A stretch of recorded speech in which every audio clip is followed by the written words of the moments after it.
વાસુકી મહારાજ, આજે આપ વિહવળ કેમ જણાવ છો? અગમના એંધાણ થકી વિહવળતા પજવે છે.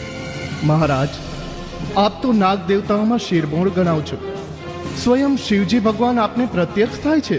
એ જ ભોળાનાથે ચંડ અને મુંડ નામના દૈત્યોને વરદાન થકી અર્ધ અમરત્વ અર્પ્યું છે.